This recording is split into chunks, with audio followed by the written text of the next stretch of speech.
አርዕስተ ዜና በአንዳንድ አካባቢዎች በተፈጠረ የጸጥታ ችግር ምክንያት ከ7.2 ሚሊዮን በላይ ተማሪዎች ወደ ትምህርት ገበታቸው አለመመለሳቸው ተገለጸ።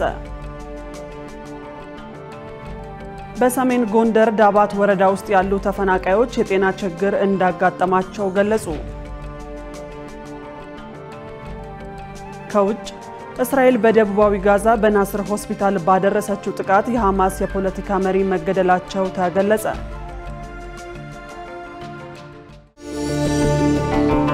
ሰላም ጤና ይስጥልን ውድ ተመልካቾቻችን ከኢሳት ነጻ የህዝብ ሚዲያ የሳቱን ዜናዎች ይዘንላችሁ ቀርበናል። ከዜናዎቹ ጋር እኔ መሰረት ባዩና በመልእክት ቋንቋ በኩል ዳዊት ኩስ አብረናችሁን ቆያለን። ወደ ቀዳሚው ዜና ተሻገርን። በኢትዮጵያ በጸጥታ ችግር ምክንያት ከ7.2 ሚሊዮን በላይ ተማሪዎች ከትምህርት ገበታ መራቃቸው ተገለጸ። በአማራ ክልል ባህር ዳር ከተማ የክልሉ የትምህርት ንቅናቄ መካሄድ ጀምሯል። በንቅናቄው መድረክ ላይ የአማራ ክልል ርዕሰ መስተዳደር አረጋ ከበደና የትምህርት ሚኒስቴር ሚኒስትር ፕሮፌሰር ብርሃኑ ነጋን ጨምሮ ከፍተኛ የመንግስት የሥራ ኃላፊዎችና ባለድርሻ አካላት ተገኝተዋል። ሚኒስትሩ በመድረኩ ላይ ባደረጉት ንግግር በኢትዮጵያ አንዳንድ አካባቢዎች በተፈጠረ የጸጥታ ችግር ምክንያት ከ7.2 ሚሊዮን በላይ ተማሪዎች ወደ ትምህርት ገበታቸው እንዳልተመለሱ ገልጸዋል። ግጭቶች የህፃናትንና የወጣቶችን አእምሮ በመበረዝ የወደፊት እድላቸውን የሚያሰናክሉ በመሆናቸው አስቸኳይ መፍትሄ ሊሰጣቸው እንደሚገባ በአጽንኦት አንስተዋል። ርዕሰ መስተዳደር አረጋ ከበደ በበኩላቸው የክልሉ የትምህርት ልማት ዘርፍ በአደገኛ ሁኔታ ውስጥ እንደሚገኝ ገልጸው የትምህርት ስብራትና መዘዙ በዚህ ዘመን ብቻ የሚታይ አይደለም፣ ዘላቂነት ያለው ጉዳት የሚያስከትል ነው ብለዋል። በክልሉ በትምህርት ላይ የደረሰው የከፋ ጉዳት በመቀልበስ ወደ ነበረበት የመማር ማስተማር ሁኔታ ለመመለስ ባለድርሻ አካላት ርብርብ እንዲያደርጉም ጥሪ አቅርበዋል። በክልሉ በጸጥታ ችግር ምክንያት በዘንድሮ የትምህርት ዘመን 7 ሚሊዮን ተማሪዎችን ለማስተማር ቢታቀድም የተመዘገቡት ተማሪዎች 2.8 ሚሊዮን ብቻ መሆናቸውን አስታውቀዋል። ችግሩን ለመቅረፍ በትምህርት ዘመኑ በሁለት ዙር በተደረገ የመደበኛ ምዝገባዎች የተመዘገቡት 76000 ተማሪዎች ብቻ መሆናቸውም ተገልጿል። በመድረኩ በሚደረገው ውይይት በትምህርት ዘርፍ በደረሰው ጉዳት ላይ በመምከር የቀጣይ ጊዜ አቅጣጫ ይቀመጣል ተብሎ ይጠበቃል። 2747 ኪሎ ግራም የተጣራ ወርቅ ወደ ብሔራዊ ባንክ መግባቱን የጋምቤላ ክልል አስታወቀ። የጋምቤላ ክልል ርዕሰ መስተዳደር አለሚቱ ኡሙድ በጋምቤላ ክልል ባለፉት 6 ወራት የህዝቡን አብሮነት በማጠናከር በማህበራዊ በኢኮኖሚና በፖለቲካ ዘርፎች ውጤታማ ስራዎች መከናወናቸውን ገልጸዋል። ርዕሰ መስተዳደሯ የክልሉን መንግስት ያስፈጻሚ አካላት የ2017 ግማሽ ዓመት ዋና ዋና ስራዎች አፈጻጸም ለምክር ቤቱ ሪፖርት አቅርበዋል።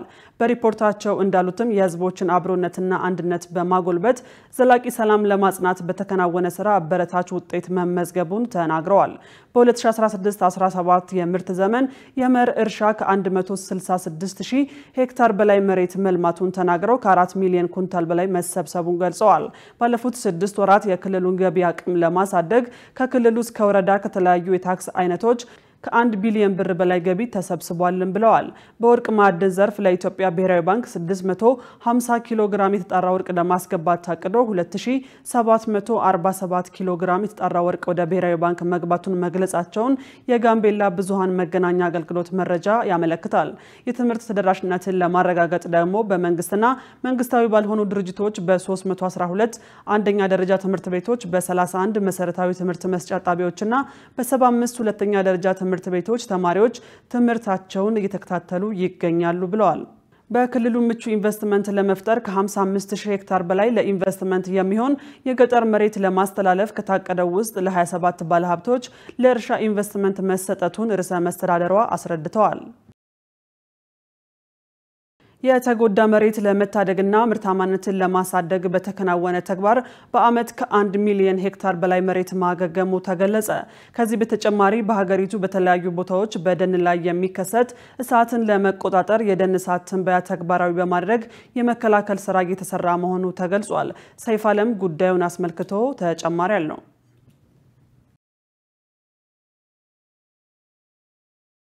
ከግማሽ በላይ የኢትዮጵያ መሬት በተለያየ ደረጃም የተጎዳና ምርታማነቱ የቀነሰ መሆኑ ይታወቃል። ከዚህ ውስጥ የተወሰነው ፈጣን መፍትሄ ካልተደረገለት ጉዳቱ የከፋ ሊሆን እንደሚችልም ይገለጻል። የኢትዮጵያ የደን ልማት የተጎዱና የተራቆቱ መሬቶች እንዲያገግሙ ለማድረግ ከግብርና ሚኒስቴር ጋር በመተባበር ዛፍን መሰረት ያደረገ የመፍትሄ እርምጃ እየወሰደ መሆኑ ተገልጿል። የኢትዮጵያ የደን ልማት ምክትል ዳይሬክተር ዶክተር ሞቱማ ቶሌራ በተደረገ ጥረት አሁን ላይ በተለያዩ ክልሎች ከተገኘው መረጃ በየዓመቱ 1 ሚሊዮን ሄክታር መሬት እያገገመ መሆኑን አስተዋል። ለዚህ ውጤትም የተለያዩ ተቋማት ተሳትፎ ያደረጉ መሆኑ ተናግሯል። በቅርቡ የተጠና ጥናት የሚያሳየው ከግማሽ በላይ የኢትዮጵያ መሬት በተለያዩ ደረጃ እንደተጎሳቆለና ምርታማነቱ በከፍተኛ ሁኔታ እንደቀነሰ የሚያሳይ መረጃ አለ። ይሄ ጥናት ካሳያቸው ነገሮች ውስጥ አንዱ ለምሳሌ ከዚህ ከግማሽ በላይ ከሚሆነው የመሬት አካላችን ውስጥ 11 ሚሊዮን አካባቢ የሚሆነው በአስቸኳይ በሁለትና 3 ዓመት ጊዜ ውስጥ ዛፍን መሰረት ባደረገ የማገገም ስራ ወደ ምርታማነት እንዲመለስ ካልተደረገ ከፍተኛ ጉዳት ሊደርስ እንደሚችል ጥናቶች ያሳያሉ ማለት ነው። ስለዚህ ይህን መሰረት አድርጎ ብዙ ስራዎች ናቸው እየተሰሩ ያሉት።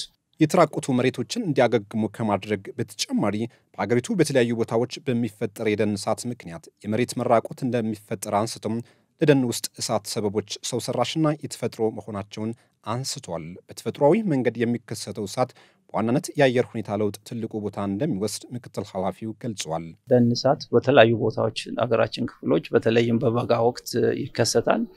ይሄ መንስኤው የተለያየ ነው።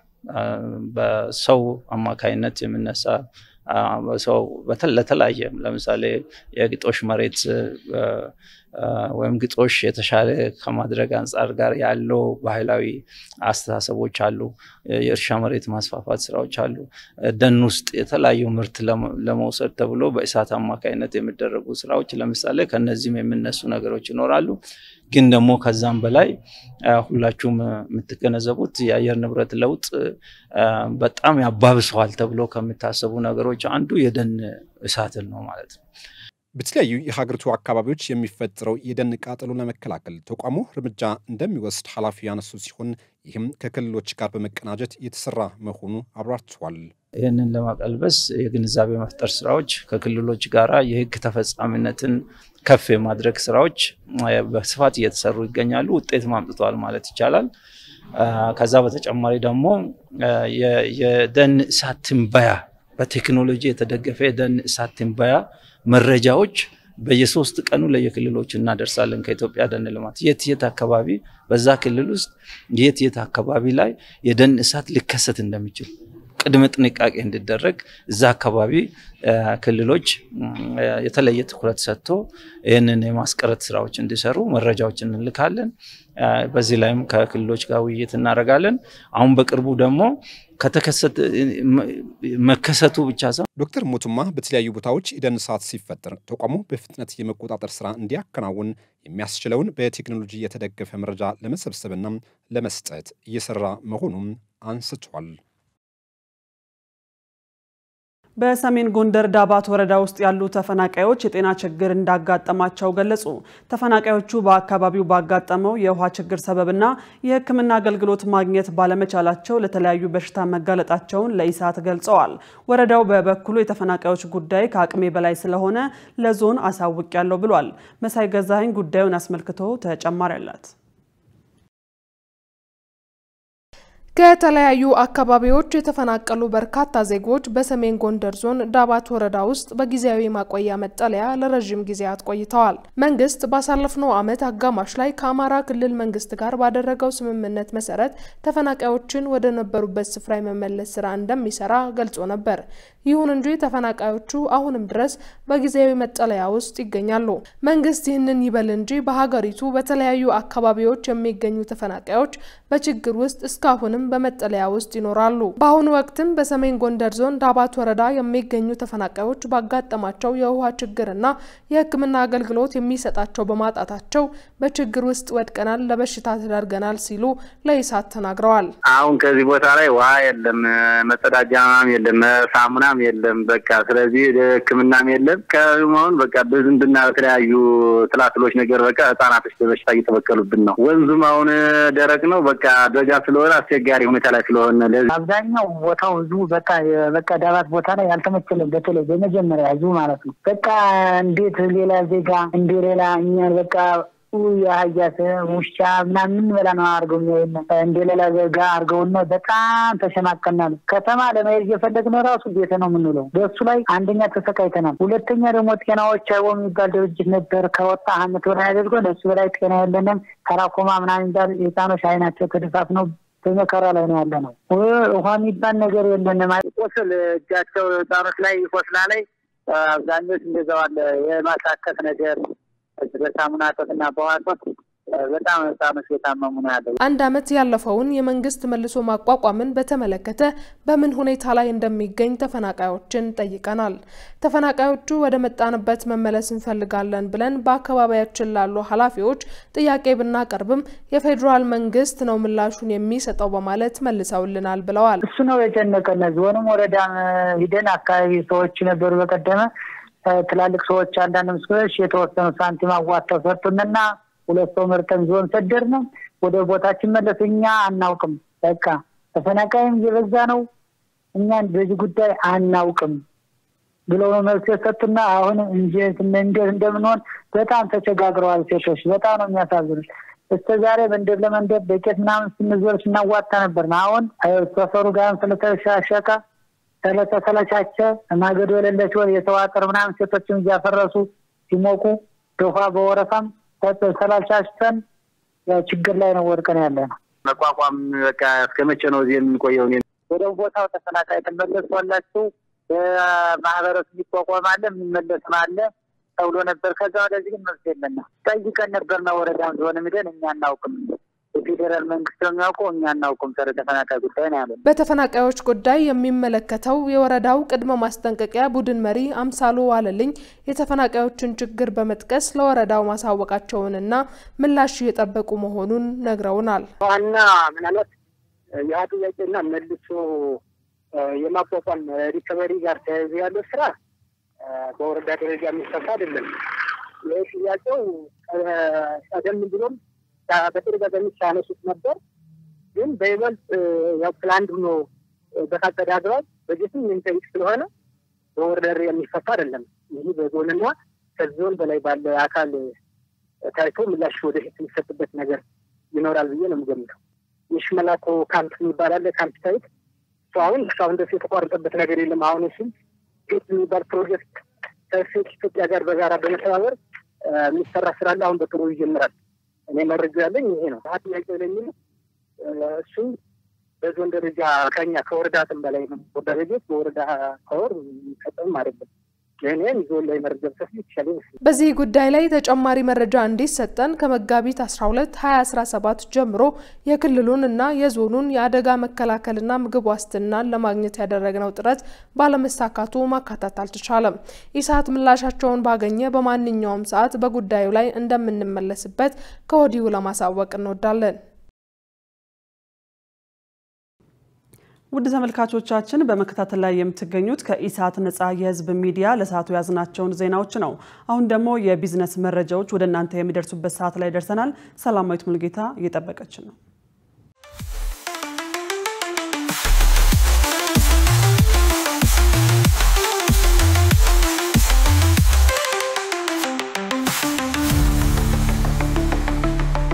ውድ ተመልካቾቻችን ከኢሳት ነጻ የህዝብ ሚዲያ ለሰዓቱ የተመረጡ የቢዝነስ ዘገባዎች ይዘን ቀርበናል። ከዜናዎቹ ጋር ሰላማዊት ሙልጌታ አብሬያችሁ ቆይታ አደርጋለሁ።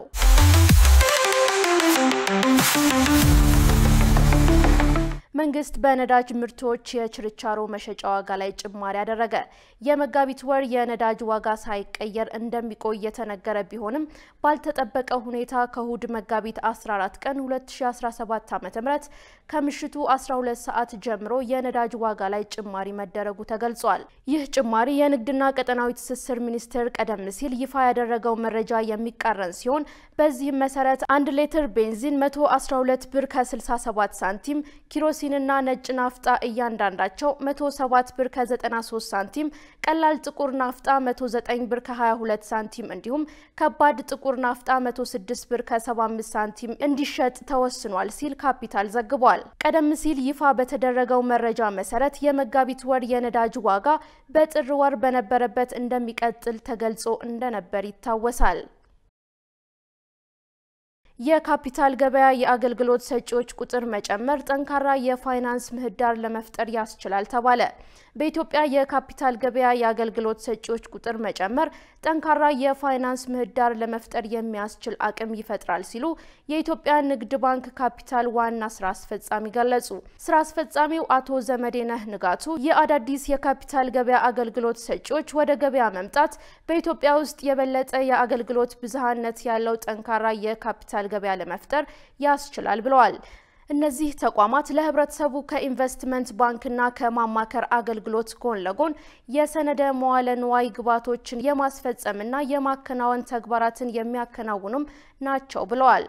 እነዚህ አዳዲስ አገልግሎት ሰጪዎች ለገበያው ጥልቀትና ቅልጥፍና የሚጨምሩ ሲሆን ለተሻለ የካፒታል ማሰባሰብና የኢንቨስትመንት እድልን በር እንደሚከፍቱ ገልጸው በተጨማሪም የኢንቨስተሮችን አመኔታ በማጎልበት የገበያን ፍትሃዊነት በማሳደግና የካፒታል ማሰባሰቢያ መሳሪያዎችን በማዘጋጀት ካፒታል ፈላጊ ተቋማትንም ሆነ ኢንቨስተሮችን በእጅጉ ይጠቅማሉ ሲሉ አስረድተዋል። የካፒታል ገበያ ለሀገር ውስጥ ባለሀብቶች ብቻ ሳይሆን የውጭ ባለሀብቶችንም ግልጽ ስርዓት በመፍጠር በሀገር ውስጥ የአክሲዮን ገበያ እንዲሳተፉ የሚያስችል ነው ማለታቸው የኢትዮጵያ ፕሬስ ድርጅት ዘግቧል። የንግድና ቀጠናዊ ትስስር ሚኒስትር ካሳሁን ጎፌ በአልጄሪያ የኢነርጂ ማዕድንና ታዳሽ ኃይል ሚኒስትር መሐመድ አርካብ ጋር የንግድና ኢነርጂ አስተዳደር ላይ በትብብር ለመስራት ውይይት አደረጉ። የንግድና ቀጠናዊ ትስስር ሚኒስትር ካሳሁን ጎፌ በአልጄሪያ የኢነርጂ ማዕድንና ታዳሽ ኃይል ሚኒስትር መሐመድ አርካብ የተመራ ልዑክ በዛሬው ዕለት በቢሮአቸው ተቀብለው አነጋግረዋል። በውይይታቸውም በዋነኝነት በሁለቱ ሀገራት የንግድና የኢነርጂ አስተዳደር ላይ በትብብር ለመስራት የሚያስችል ገንቢ ውይይት ያደረጉ ሲሆን የኢትዮጵያና የአልጄሪያን የሁለትዮሽ የንግድ ትስስር ለማጠናከር በሚያስችል ጉዳዮች ላይም ተነጋግረዋል። ሚኒስትሩ በዚህ ወቅት ኢትዮጵያና አልጄሪያ ታሪካዊ ግንኙነት ያላቸው ሀገራት መሆናቸውን ገልጸው ኢትዮጵያ ከአፍሪካ ሀገራት ጋር የንግድ ግንኙነት ለማስፋትና ለማጠናከር ያላትን ቁርጠኝነት በመጠቆም በዘርፉ እየተሰሩ ያሉ ስራዎችን አብራርተዋል። የአልጄሪያ የኢነርጂ ማዕድንና ታዳሽ ኃይል ሚኒስትር መሐመድ አርካብ በበኩላቸው ኢትዮጵያ ባካሄደችው ሪፎርም ለተገኙ ተጨባጭ ውጤቶች ያላቸውን አድናቆት ገልጸዋል። በተጨማሪም በኢነርጂ ልማትና አስተዳደር ዘርፍ የአልጄሪያን የቴክኒክና የስልጠና ልምድ ለመለዋወጥ ተስማምተዋል። በህግ ከተወሰነው መጠን በታች ሲሸጡ በተገኙ 5 ዳቦ ቤቶች ላይ እርምጃ መወሰዱን የአዲስ አበባ ንግድ ቢሮ አስታወቀ። ቢሮው በዳቦ ቤቶች ላይ የሚደረገው ቁጥጥር አጠናክሮ እንደሚቀጥልና ከግራም በታች በሚሸጡት ላይ አስተዳደራዊ እርምጃ እንደሚወስድ ጠቁሞ እስካሁንም ከ70 ግራም በታች ዳቦ ሲሸጡ በተገኙ 75 ዳቦ ቤቶች ላይ ህጋዊ እርምጃ መውሰዱን ገልጿል። መሰረት ባዩ ያዘጋጀችውን ሙሉቀን ሰለሞን እንደሚከተለው ያቀርበዋል። የአዲስ አበባ ንግድ ቢሮ በከተማዋ በሚገኙ ዳቦ ቤቶች ላይ ቁጥጥርና ክትትል እያደረገ እንደሚገኝ አስታውቋል። የአዲስ አበባ ንግድ ቢሮ የህጋዊ ስነ ልክ ቡድን መሪ ደረጀ በቀለ ለኢሳት እንደገለጹት በከተማዋ የሚገኙ ዳቦ ቤቶች ከ70 ግራም በታች መጠን ያለው ዳቦ ለተጠቃሚ ማቅረብ እንደሌለባቸው ተናግረዋል። ይህንንም በባለሙያዎች በየጊዜው ክትትል እንደሚደረግ ገልጸው ከተቀመጠው ግራም በታች በሚሸጡ ዳቦ ቤቶች ላይ አስተዳደራዊ እርምጃ እየተወሰደ እንደሚገኝ አስረድተዋል። ከሐምሌ ወር 2016 ዓ.ም ጀምሮ እስከ የካቲት ወር 2017 ዓ.ም ድረስ በተሰራው የቁጥጥር ስራ 75 ዳቦ ቤቶች ላይ አስተዳደራዊ እርምጃ መወሰዱን ገልጸው ከነዚህም ውስጥ 68ቱን ዳግም ወደ ህጋዊ መስመር ገብተው አገልግሎት እየሰጡ እንደሚገኙ ተናግረዋል። ቀሪዎቹ ደግሞ ጉዳያቸው በሂደት ላይ መሆኑን ጠቁመዋል። ማንኛውም ዳቦ ቤት ሚኒመም ግራም 70 ግራም አድርጎ ከዛ በላይ በራሱ ዋጋ ወስኖ እንዲሸጥ ተደርጓል። አቅጣጫ ወርዷል። በዛ መሰረት ቁጥጥር እያደረግን ያለነው 70 ግራምን እንደየአካባቢው እነ ተጨባጭ ማለት ጣፋጭ ምግቦችን ጣፋጭ ነገሮችን በመጨመር የራሱን ዋጋ ሴት ያደርጋል ማንኛውም ነጋዴ ማለት ነው። ለምሳሌ 70 ግራምን በዚህ ብር ሸጣለሁ ካለ ብሩን ራሱ ይወስናል። ግን 70 ግራም መሙላቷን የኛ ልጆች ቁጥጥር እናደርጋለን ማለት ነው እንደ አዲስ ንግድ ቢሮ። ስለዚህ በዚህ መሰረት ቁጥጥር እያደረግን ዳቦ ቤቶችን የራሳችን ዲጂታል ሚዛን አለን። በዛ መሰረት ቼክ እያደረግን ህገ ወጦቹ ወደ ህጋዊነት እንዲመለሱ እያደረግን እንሄዳለን ማለት ነው። በዚህ መሰረት በዘንድሮ ዓመት ዳቦ ግራም አጉለው ሽያጭ ላይ እንትን ሲሉ የነበሩት እስከ የካቲት ወር ድረስ መጨረሻ ድረስ 75 ጥፋተኞች ተለይተው ነበር ግራም በማጉደል ሲሸጡ የተገኙ። ከዚህ ውስጥ 68ቱ ወደ ህጋዊነት እንዲመለሱ ተደርጎ 68ቱ ወደ ህጋዊነት ተመልሰዋል። ሌሎቹ 7ቱ ገና ወደ ህጋዊነት በመመለስ በሂደት ላይ ናቸው። አስተዳደራዊ እርምጃ ተወስዶባቸው ማስተካከያ ያላደረጉ ዳቦ ቤቶች ላይ ህጋዊ እርምጃ ይወሰድባቸዋል ሲሉ ቡድን መሪው ተናግረዋል። በዚህም እርምጃው ከገንዘብ ቅጣት እስከ እስራት ሊደርስ እንደሚችል ገልጸው ቢሮው ደንብ ማስከበርን ጨምሮ ከሌሎች ተቋማት ጋር በቅንጅት እየሰራ እንደሚገኝ አስገንዝበዋል። ነጋዴው ከስህተቱ ተጸጽቶ በዛው በአጭር ጊዜ ውስጥ ወደ ንግድ ስርዓቱ እንዲመለስ ነው። ከዛ ውጪ ከዚህ ያለፈው ደግሞ በዚህ ሪከርድ ውስጥ ያለፈው አስተዳደራዊ እርምጃ ወስዶበት ተማክሮ ተዘክሮ የማይመለስ ከሆነ ደግሞ ህጋዊ እርምጃ እንወስዳለን። ይሄ ማለት የገንዘብና የስርዓት ቅጣት እንዲካሄድ እያደረግን ንግዱ ወደ ንግድ ስርዓት ውስጥ ነጋዴው እንዲመለስና ህጉን አክብሮ እንዲሰሩ የማድረግ ስራዎችን እንሰራለን። ከሌሎች ዘርፎች አካላት ሴክተሮችም ጋር በቅንጅት እንሰራለን ማለት ነው። አሁን ለምሳሌ በመኖሪያ ቤት ህገወጥ ስራ ሲሰራ ከተገኘ ከሌሎች ባለድርሻ ከደንብ ማስከበር ከፖሊስ ከጸጥታ አካሉ ጋር ከመሳሰሉ ጋር እንደ ጥፋቱ አይነት በግብረ ኃይል እየሰራሽ እርምጃዎችን ተወስጃለሽ ማለት ነው። በዚህ መሰረት እንዲስተካከሉ የማድረግ ስራዎች ይሰራል ማለት ነው። የአዲስ አበባ ንግድ ቢሮ በከተማው የሚገኙ ዳቦ ቤቶች ህጉን ተከትለው እንዲሰሩ የግንዛቤ ማስጨበጫ እየሰጠ እንደሆነም አስታውቋል። ውድ ተመልካቾቻችን በዕለቱ በተመረጡ ባንኮች ያለው የውጭ ምንዛሬ ዋጋና የብሔራዊ ባንክ የወርቅ ግብይት መረጃ ተከታትለን እንመለስ።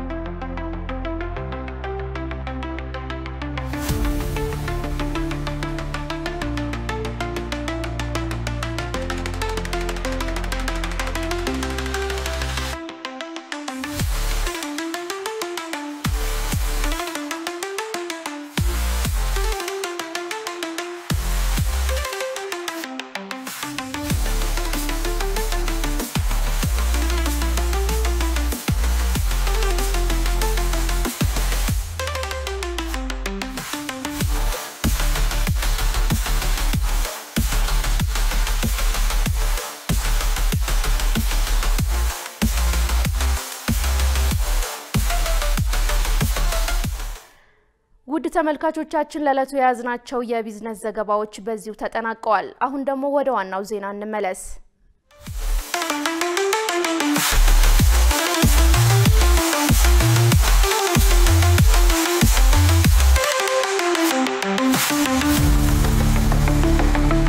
ወደ ውጭ ዜናዎች ተሻገርን። እስራኤል በደቡባዊ ጋዛ በናስር ሆስፒታል ባደረሰችው ጥቃት የሐማስ የፖለቲካ መሪ ተገደሉ። ይህ በእንዲህ እንዳለ አሜሪካ በየመን ሀውቲዎች ላይ የአየር ጥቃቷን አጠናክራ ቀጥላለች። ሸሪፍ ኢማም ጉዳዩን አስመልክቶ ተጨማሪ ያለው። እስራኤል በጋዛ አዲስ በጀመረችው ጥቃት ናስር ሆስፒታልን በቦምብ ደብድባለች። በጥቃቱ 2 ሰዎች ሲገደሉ አንድ የሐማስ መሪ እስማኤል ባርሆም ናቸው። እስራኤል እሁድ አመሻሽ ላይ ጋዛ ውስጥ በካን ዩኒስ ናስር ሆስፒታል ላይ በደረሰ ጥቃት የሐማስ የፋይናንስ ጉዳዮች ኃላፊ የሆኑት እስማኤል ባርሆም ተገድለዋል።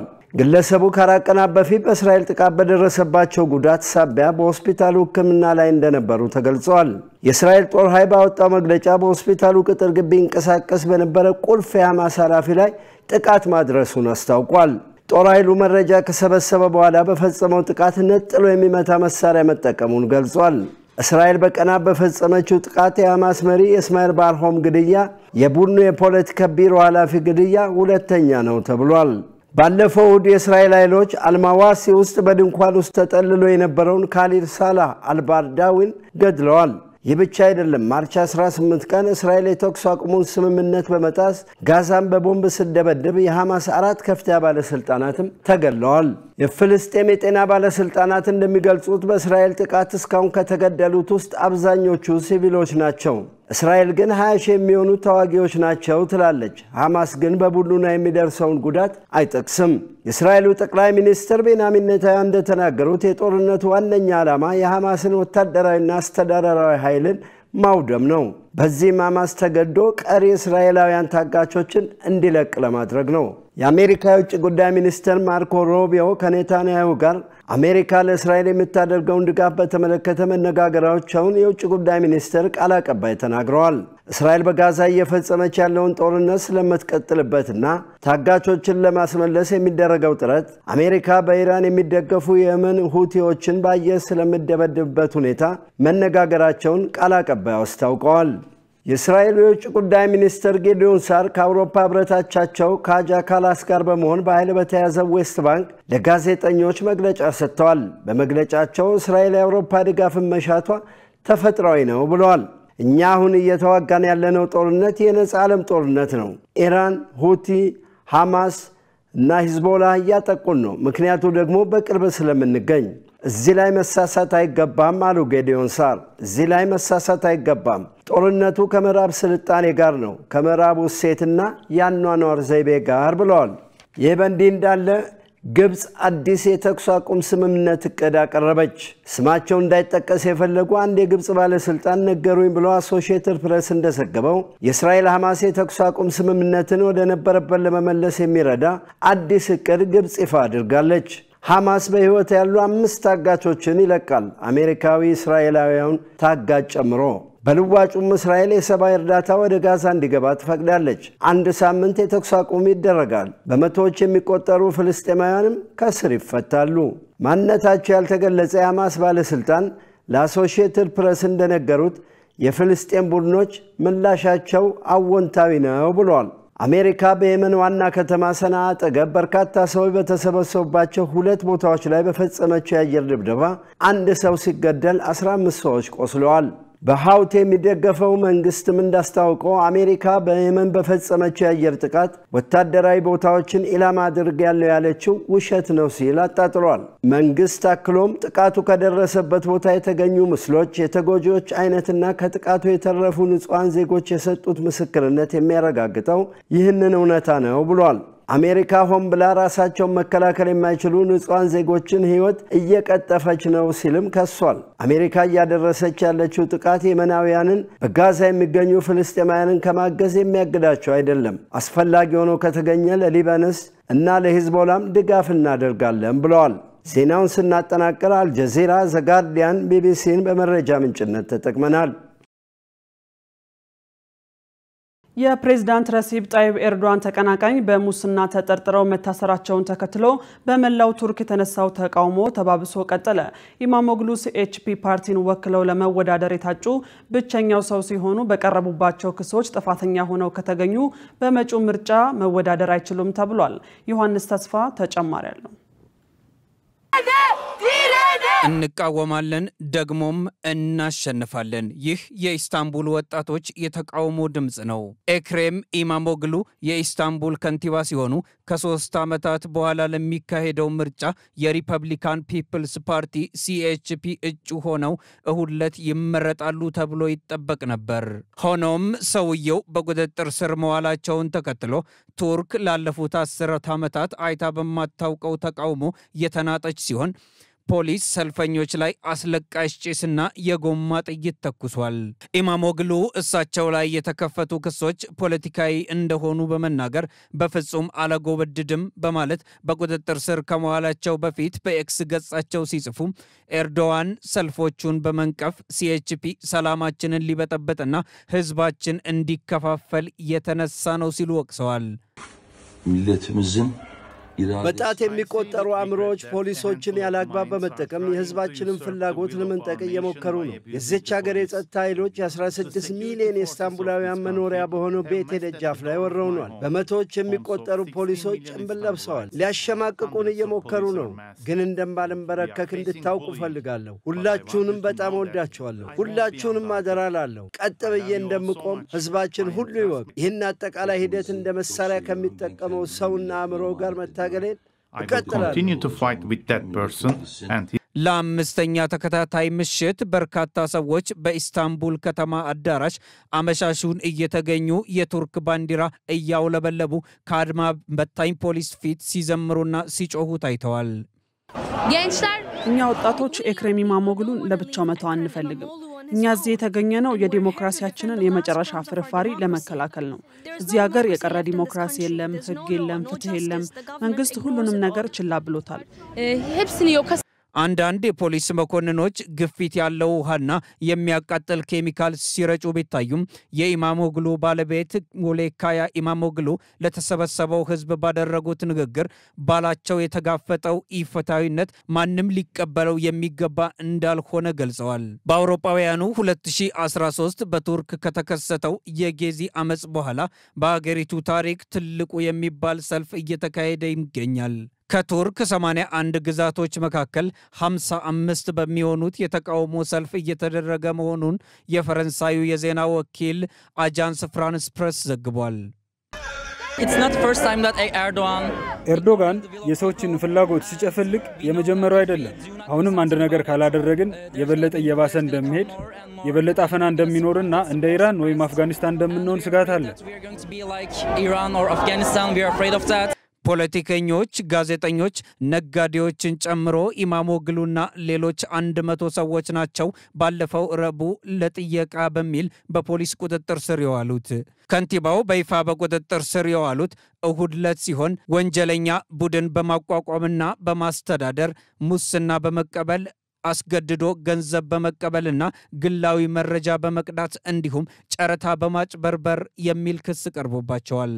ኢማሞግሉ በቀረበባቸው ክስ ምክንያት ከከንቲባነታቸው መነሳታቸውን የቱርክ የሀገር ውስጥ ሚኒስትር ባወጣው መግለጫ ሲጠቁም ፖለቲከኛው እስራቸውን ተከትሎ በማህበራዊ ሚዲያ ገጻቸው ዲሞክራሲያችን ላይ የተቀባ ጥላሸት ሲሉ የጻፉ ሲሆን ትክክለኛው የፍርድ ቤት ሂደት ተግባራዊ አልተደረገም ብለዋል። ኤርዶዋን በጠቅላይ ሚኒስትርና በፕሬዝዳንትነት ቱርክን ላለፉት 22 ዓመታት ቢያገለግሉም በቱርክ ህገ መንግስት መሰረት በአውሮፓውያኑ 2028 በሚደረገው ምርጫ መወዳደር አይችሉም። መረጃውን ስናጠናቀር ቢቢሲን፣ ዶቼ ቬለን፣ ፍራንስ 24ንና ሌሎች የሚዲያ አውታሮችን በዋቢነት ተጠቅመናል። ውድ ተመልካቾቻችን በመከታተል ላይ የምትገኙት ከኢሳት ነጻ የህዝብ ሚዲያ ለሰዓቱ ያዝናቸውን ዜናዎች ነው። አሁን ደግሞ ወደ ስፖርት ዜናዎች ተሻገርን። ሙሉቀን ሰለሞን እየጠበቀን ነው። ለጥንነት ለምት ለወዳጅነት ሰላም ጤና ይስጥልን ተመልካቾቻችን። ከኢሳት ነጻ የህዝብ ሚዲያ የዕለቱ ስፖርታዊ ዘገባዎች ጋር ሙሉቀን ሰለሞን ነኝ። ኢትዮጵያ በዓለም የቤት ውስጥ አትሌቲክስ ሻምፒዮና ከአፍሪካ አንደኛ ከዓለም ሶስተኛውን አጠናቀቀች። በቻይና ናንጂንግ ከተማ ለ3 ተከታታይ ቀናት ሲካሄድ በቆየው 20ኛው የዓለም የቤት ውስጥ አትሌቲክስ ሻምፒዮና ኢትዮጵያ 5 ሜዳሊያዎችን በማግኘት ከአፍሪካ ቀዳሚ ስትሆን ከዓለም ደግሞ 3ኛ ደረጃን በመያዝ አጠናቃለች። ኢትዮጵያ በውድድሩ በጉዳፍ ጸጋይና ፍሬውን ኃይሉ አማካኝነት 2 የወርቅ ሜዳሊያ ስታገኝ በንግስ ጌታቸው፣ በድርቤ ወልተጅና በበሬው አረጋዊ አማካኝነት 3 የብር ሜዳሊያዎችን በድምሩ 5 ሜዳሊያዎችን ማግኘት ችላለች። 20ኛውን የዓለም የቤት ውስጥ አትሌቲክስ ሻምፒዮና አሜሪካ በ6 ወርቅ በ4 ብርና በ6 ናስ በጥቅሉ በ16 ሜዳሊያዎች አንደኛውን ስታጠናቅቅ ኖርዌይ በ3 ወርቅ ሜዳሊያዎች ሁለተኛ ደረጃ ላይ ተቀምጣለች። የአዲስ አበባ ከተማ አቀፍ የመምህራንና ተማሪዎች ስፖርት ሊግ ውድድር መካሄድ ጀመረ። የትምህርት ቤቶች ስፖርት ሊግ ውድድርን ባህል በማድረግ ጤናማ ንቁና ብቁ ትውልድ እንፈጥራለን በሚል መሪ ቃል የአዲስ አበባ ከተማ አቀፍ የመምህራንና ተማሪዎች ስፖርት ሊግ ውድድር መካሄድ ጀምሯል። የአዲስ አበባ ከተማ አስተዳደር ወጣቶችና ስፖርት ቢሮ ከአዲስ አበባ ከተማ አስተዳደር ጋር በጋራ ያዘጋጁት 10ኛው ከተማ አቀፍ የመምህራንና ተማሪዎች ስፖርታዊ ውድድር ለሚቀጥሉት 20 ቀናት ሲካሄድ ይቆያል። ውድድሩ ከ11 ክፍለ ከተሞች የተውጣጡ ተሳታፊዎች በ10 የስፖርት አይነቶች ከመጋቢት 13 እስከ ሚያዝያ 4 2017 ዓ.ም በተለያዩ የስፖርት ማዘውተሪያ ስፍራዎች እንደሚካሄድ የአዲስ አበባ ከተማ አስተዳደር ወጣቶችና ስፖርት ቢሮ አስታውቋል። ጁቬንቱስ አዲስ አሰልጣኝ ሾመ። የጣሊያን ሴሪው ክለብ ጁቬንቱስ የቡድኑን ዋና አሰልጣኝ ቲያጎ ሞታን በማሰናበት በምትኩ ክሮኤሺያውን አሰልጣኝ ኢጎር ቱዶርን በኃላፊነት መሾማቸውን ይፋ አድርገዋል። የ42 ዓመቱ አሰልጣኝ ቲያጎ ሞታ ጁቬንቱስን ከተረከቡበት ጁን 2024 ጀምሮ 42 ጨዋታዎችን በአሰልጣኝነት ሲመሩ 18ቱን በማሸነፍ በ8ቱ ተሸንፈው በቀሪው አቻ ተለያይተዋል። ጁቬንቱስ በሴሪው በ29 ጨዋታዎች 52 ነጥቦችን በመሰብሰብ 5ኛ ደረጃ ላይ መቀመጡን ተከትሎ የጁቬንቱስ አመራሮች ቲያጎ ሞታን በማሰናበት ኢጎር ቱዶርን አስፈርመዋል። ከዚህ በፊት በጁቬንቱስ ቤት በምክትል አሰልጣኝነት ያገለገሉት የ46 ዓመቱ አሰልጣኝ ኢጎር ቱዶር ጁቬንቱስን ከዛሬ መጋቢት 15 ቀን ጀምሮ እስከ ውድድር ዘመኑ መጨረሻ እንደሚመሩ ታውቋል። ኢጎር ቱዶር አሰልጣኝ ከመሆናቸው በፊት እንደ አውሮፓውያን አቆጣጠር ከ1998 እስከ 2007 ድረስ ለ10 ተከታታይ ዓመታት ለጁቬንቱስ ተጫውተው ያሳለፉ የቡድኑ ታሪካዊ ተጫዋች ናቸው። ክርስቲያኖ ሮናልዶ በዓለም የድንቃ ድንቅ መዝገብ እውቅና ተሰጠው። ፖርቹጋላዊው የ5 ጊዜ ባሎንዶር አሸናፊ ክርስቲያኖ ሮናልዶ ከሀገሩ ፖርቹጋል ብሔራዊ ቡድን ጋር በርካታ ጨዋታዎችን በማሸነፉ የዓለም ሪከርድ ሽልማት ተበርክቶለታል። ከትላንት ምሽቱ የዴንማርክ ድል በኋላ ሮናልዶ ከፖርቹጋል ጋር 132 ጨዋታዎችን በማሸነፍ በርካታ ኢንተርናሽናል ጨዋታዎችን ያሸነፈ ቀዳሚው የዓለማችን ተጫዋች ሆኗል። የ40 ዓመቱ ክርስቲያኖ ሮናልዶ ባለፉት 21 ዓመታት ለፖርቹጋል ብሔራዊ ቡድን 219 ያህል ጨዋታዎችን ተጫውተው 136 ጎሎችን በማስቆጠር የፖርቹጋል የምንጊዜም ከፍተኛ ጎል አስቆጣሪ ሲሆን አጠቃላይ በፕሮፌሽናል እግር ኳስ ህይወቱ ደግሞ 929 ጎሎችን በማስቆጠር የዓለማችን ከፍተኛ ግብ አስቆጣሪ ነው። በመጨረሻም የአውሮፓ ኔሽንስ ሊግ ግማሽ ፍጻሜ ተጋጣሚዎች ታውቋል። ትላንት ምሽት በአውሮፓ ኔሽንስ ሊግ የሩብ ፍጻሜ ጨዋታዎች ጀርመን ጣሊያንን፣ ፖርቹጋል ዴንማርክን፣ ስፔን ኔዘርላንድን እና ፈረንሳይ ክሮኤሺያን በደርሶ መልስ ውጤት በማሸነፍ ወደ ግማሽ ፍጻሜ አልፈዋል። በመሆኑም በግማሽ ፍጻሜው ጀርመን ከፖርቹጋል ጋር በጁን 4፣ ስፔን ከፈረንሳይ ጋር ጁን 5 ላይ ይጫወታሉ። አሸናፊ ሀገራት ደግሞ ጁን 8 ላይ በጀርመን አሊያንዝ አሬና የፍጻሜ ተፋላሚ ይሆናሉ። ተመልካቾቻችን ከኢሳት ነጻ የህዝብ ሚዲያ ለዕለቱ ያዘጋጀናቸው ስፖርታዊ መረጃዎቻችን የተከታተላችኋቸውን ይመስሉ ነበር። ከመረጃዎቹ ጋር ሙሉቀን ሰለሞን አብሬያችሁ ቆየው። መልካም ጊዜ ይሁንላችሁ። ለጤንነት ለምርት ለወዳጅነት ውድ ተመልካቾቻችን ከኢሳት ነጻ የህዝብ ሚዲያ ለሰዓቱ ያዝናቸው ዜናዎች በዚሁ ተጠናቀዋል። ከዜናዎቹ ጋር እኔ መሰረት ባዩና በምልክት ቋንቋ በኩል ዳዊት ጎሳ አብረናችሁ ቆየን። ጥሩ ጊዜ ከኢሳት ጋር ሰላም።